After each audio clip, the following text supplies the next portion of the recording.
and feel the breeze whispering through the trees. Listen to the rustling leaves.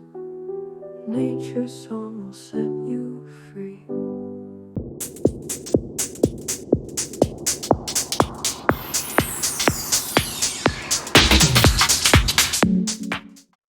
Oke, bertemu kembali dengan saya, Jo Adianto, di Ngocar Ngacir. Ngocar Ngacir terakhir saya melakukan rekaman dan saya upload di YouTube channel ini di 16 Agustus. Jadi selama bulan September, pembicaraan ngalor ngidul tentang arsitektur sepertinya off. Karena memang saya banyak fokus ke pembahasan terutama materi-materi perkuliahan karena memang di bulan Agustus sudah mulai aktif dan baru di awal minggu ini perkuliahan dilaksanakan ujian tengah semester. Jadi baru sempat untuk membuat sedikit bahan untuk diperbincangan di Ngocar Ngacir. Di hari Minggu yang lalu, di tanggal 29 September, saya mengikuti acara Arsitek Mumpuni yang dilaksanakan Omah Library dengan tokoh Pak Yuswadi Salia. Pak Yus buat saya adalah seorang guru, bukan hanya sekedar dosen, tapi seorang guru yang tidak hanya saya ikutin kiprah tulisannya, tapi benar-benar menginspirasi. Dan pada saat webinar tersebut, saya sempat menanyakan satu hal yang buat saya perlu sharing dari Pak Yus, yaitu tentang bagaimana menjadi seorang dosen arsitektur terutama di masa sekarang. Kenapa saya menanyakan hal tersebut ke Pak Yus? Karena kiprah Pak Yus sejak lama dan sampai sekarang selalu mampu mengikuti perkembangan zaman sekaligus dengan sangat cermat melihat perkembangan dari mahasiswa arsitektur. Hal yang saya tangkap dari jawaban dari Pak Yus, nanti mungkin rekan-rekan silakan menunggu video rekaman perbincangan tersebut dari channelnya Omah Library. Tapi inti dari jawaban dari Pak Yus adalah terutama pada bagaimana mahasiswa sekarang sebaiknya dilatih kembali terhadap kepekaan untuk menggunakan seluruh panca indera yang menurut beliau sudah mulai luntur atau sudah mulai tidak dilatih lagi karena perkembangan teknologi dan segala macam. Itu yang buat saya cukup menyentuh karena pada saat bersamaan, kemudian di hari Senin dan di hari Selasa, ada ujian tengah semester terutama di mata kuliah pengantar arsitektur yang kok ya kebetulan acuan utamanya adalah buku Rasmussen, Experiencing Architecture. Di situ saya meminta mahasiswa untuk benar-benar mengalami arsitektur. Mahasiswa memilih objek amatan, terserah mereka memilih seperti apa, kemudian mencoba mengidentifikasi dalam perspektif Vitruvius ada kegunaan, ada kekuatan, dan keindahan. Terkait dengan keindahan, ada yang keindahan visual, dan kemudian di beberapa sesi sebelum UTS, itu kita berbincang tentang atau berdiskusi tentang keindahan berdasarkan suara. Hal yang menarik dari apa yang disampaikan mahasiswa, apa yang dipaparkan mahasiswa di dalam tugas UTS tersebut adalah mereka kemudian menambahkan, memberi nilai tambah terhadap Vitruvius terhadap keindahan di luar keindahan visual, yaitu bagaimana penciuman itu juga mempengaruhi suasana ruang yang mereka rasakan. Terutama ini untuk kasus-kasus yang amatannya adalah sebuah kafe. Mereka bisa mengidentifikasi bau kopinya, bau masakannya. Kemudian ada satu kasus yaitu monumen. Kalau di Palembang kita mengenal Monpera, monumen perjuangan rakyat, itu bisa mengidentifikasi bau lembab di ruang dalamnya. Kemudian juga ada indera peraba dengan melihat tekstur dari dinding, dari lantai yang mereka mampu identifikasi. Ini buat saya sangat menarik bahwa meskipun ada perkembangan zaman, meskipun ada kemajuan teknologi, tapi awareness atau perhatian terhadap apa data apa yang diterima oleh panca indera secara sederhana mereka sampaikan di dalam tugas ujian tengah semester itu juga kemudian sedikit banyak menjawab minimal keresahan saya. Itu kenapa saya menanyakan ke Pak Yus bagaimana sebaiknya dosen arsitektur mengajar atau memberi pelajaran terkait dengan studio, terkait dengan pengalaman ruang, dan secara bersamaan atau di dalam waktu yang sama mahasiswa kemudian bisa menjawabnya. Artinya keresahan saya terkadang berlebihan. Keresahan bahwa teknologi itu menguburkan atau meniadakan kemampuan-kemampuan default seorang manusia terkait dengan panca inderanya terkadang berlebihan. Dan efeknya adalah buat saya mahasiswa sudah punya potensi yang luar biasa. Itu yang bisa kemudian dibina dan dipupuk. Nah, ini kata kunci berikutnya. Pak Yus memberi kata kunci berikutnya adalah empati. Empati artinya ketika proses belajar mengajar, sebaiknya seorang dosen pada posisi yang setara dalam pengertian sama-sama belajar, sama-sama untuk menggugah pengetahuan. Nah, ini jawaban atau kata kunci yang diungkap Pak Yus tadi terungkap di mata kuliah yang lain yang kebetulan juga posisinya sedang ujian tengah semester, yaitu mata kuliah filsafat arsitektur. Di filsafat arsitektur, mahasiswa cukup peka untuk melihat fenomena-fenomena yang terjadi di sekitarnya.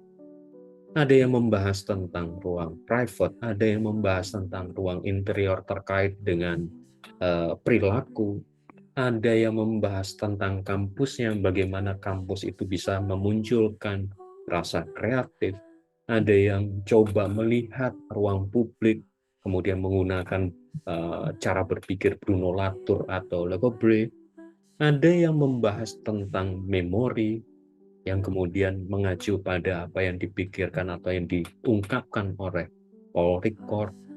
Ada yang kemudian cukup detail melihat apa itu panoptikon dari Mickey Foucault. Buat saya ini yang menggembirakan dari perjalanan awal perkuliahan minggu pertama sampai minggu ke-8, bahwa keresahan atau kecurigaan saya bahwa mahasiswa punya gap yang besar terhadap pemikiran filsafati ternyata enggak. Keraguan mereka di awal, bahkan pertanyaan-pertanyaan di awal ketika mengikuti mata kuliah filsafat adalah mereka kok ada hubungannya, dan ternyata mereka secara mandiri mampu menjawabnya di ujian tengah semester. Dengan kasus-kasus, bahkan dengan idea, tidak bicara di kasus arsitektur, tapi idenya ada bicara tentang Zen, ada yang kemudian mempertemukan Zen dengan Schopenhauer, itu hal yang menarik, atau bahkan yang cukup detail membahas tentang Jalaluddin Rumi, bagaimana ruang spiritual itu terbentuk dari perspektif Rumi. Buat saya hal-hal yang menarik untuk ditelaah lebih lanjut atau ditemani lebih lanjut. Saya lebih suka menggunakan kata menemani proses belajar mahasiswa. Pada posisi ini kemudian saya flashback ke diri saya sendiri, yang bagaimana kemudian menemani proses belajar dari mahasiswa. Kembali ke mata kuliah pengantar arsitektur. Di akhir diskusi, karena di UTS saya justru tidak membuka mahasiswa untuk presentasi, tapi kemudian membuka ruang diskusi yang cukup lebar berdasarkan kasus-kasus yang mereka sudah lakukan. Kemudian muncul satu pertanyaan, dan ini buat saya cukup menyentuh. Ada seorang mahasiswa yang bertanya, Pak, bagaimana pemahaman ruang bagi rekan-rekan kita yang tunanetra atau bisu tuli, atau rekan-rekan kita yang punya keterbatasan panca indera? Pertanyaan itu saya bukan pada mencoba menyelesaikan atau menjawab pertanyaan, tapi buat saya adalah munculnya pertanyaan itu. Munculnya pertanyaan itu menunjukkan bahwa mahasiswa mulai aware. Iya, kalau saya yang lengkap, panca inderanya mungkin bisa dieksplor untuk digunakan di dalam proses perancangan. Tapi bagaimana kemudian kita memahami atau mencoba mendesain bagi rekan-rekan kita dengan keterbatasan panca indera? Itu yang kayaknya kita perlu kembali lagi ke kata kedua yang di Bapak Yus tadi, empati. Kita perlu empati terhadap rekan-rekan kita yang punya keterbatasan. Artinya ketika kita merancang bagi rekan-rekan kita atau teman-teman kita yang tunanetra, ya kita membayangkan jika visual kita tidak bisa menyerap begitu banyak data, indera apa yang kemudian menjadi indera yang dominan untuk kita memahami lingkungan atau ruangan di sekitar kita? Sependek pemahaman saya, salah satunya adalah pendengaran. Kenapa? Karena kalau kita sedang berdoa, khusyuk berdoa, atau sedang fokus akan sesuatu hal, sering kali kita kemudian menutup mata supaya informasinya dari visual yang terkadang mengganggu itu berkurang, sehingga kita fokus ke indera yang lain. Logikanya sama, logiknya sama, mindsetnya sama. Kalau indera visual kita berkurang, indera apa yang kemudian yang lain yang mendominasi pemahaman atau cerapan data dari panca indera, apa yang kemudian mendorong kita untuk berpikir? Salah satunya adalah pendengaran. Nah, ini juga terkait dengan mata kuliah pilihan filsafat. Fenomena-fenomena yang diangkat mahasiswa benar-benar menunjukkan sebenarnya mahasiswa punya aware yang luar biasa terhadap sekelilingnya. Terkadang keran awareness itu, kepedulian itu saya pribadi mengurungnya dalam sebuah konteks pengajaran, mengurungnya sebagai konteks harus objek ini atau subjek ini atau bahasan ini harus diselesaikan oleh mahasiswa, tanpa kembali lagi mahasiswa sebenarnya punya potensi di aspek apa yang bisa kita upgrade. Di posisi sini kebetulan mata kuliah pilihan yang tidak terlalu terikat, tanda kutip ya, tidak terlalu terikat terhadap struktur besar learning outcome dari kurikulum. Artinya mata kuliah pilihan buat saya pribadi adalah sebuah mata kuliah pengembangan, sehingga mata kuliah filsafat akhirnya saya switch. Awalnya untuk supaya mahasiswa paham keterkaitan antara filsafat dan arsitektur, ternyata apa yang disampaikan di ujian tengah semester mahasiswa melebihi ekspektasi yang sudah saya canangkan di awal.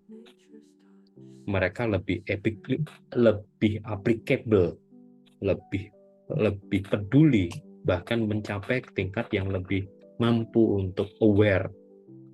Tidak hanya secara teoretik hubungan antara pemikiran filsuf dan arsitektur, tapi bagaimana mengaplikasikan hal-hal yang mendasar. Bahkan fenomena-fenomena yang mereka tangkap itu muncul justru dari pertanyaan-pertanyaan yang sangat mendasar, pertanyaan-pertanyaan filsafati. Mengapa sih orang perlu gembira, perlu happy? Mengapa kesedihan itu muncul di dalam sebuah kehidupan?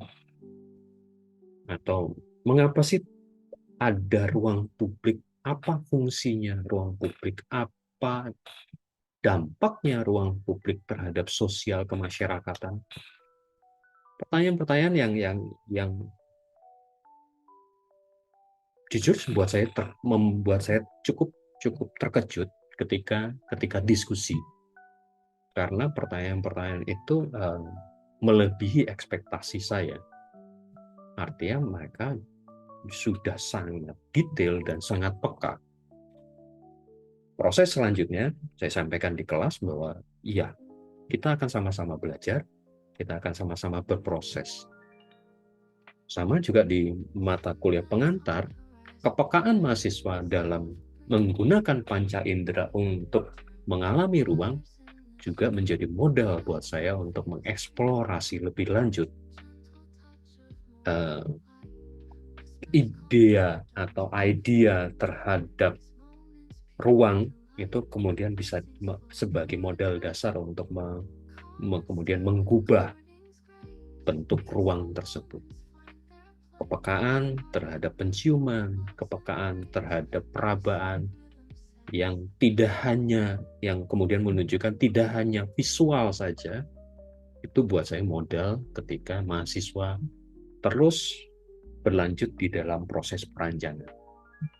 Mata kuliah pengantar arsitektur adalah mata kuliah dasar, mata kuliah yang ditempuh oleh seorang mahasiswa di semester 1. Sehingga apa yang disampaikan, apa yang dinyatakan tadi, kepekaan-kepekaan panca indera yang mereka sudah aware, sudah peduli, itu buat saya jadi modal untuk berlanjut. Jadi mungkin itu yang menjadi catatan di Ngocar-Ngacir, bukan Ngocar-Ngacir seperti biasa saya membahas aspek-aspek atau fenomena-fenomena yang terjadi belakangan ini. Saya mencoba Ngocar-Ngacir kali ini merekap dari minggu pertama sampai minggu ke-8 apa yang sudah saya lakukan di minimal 2 mata kuliah yang saya ampu, yaitu pengantar arsitektur dan filsafat arsitektur.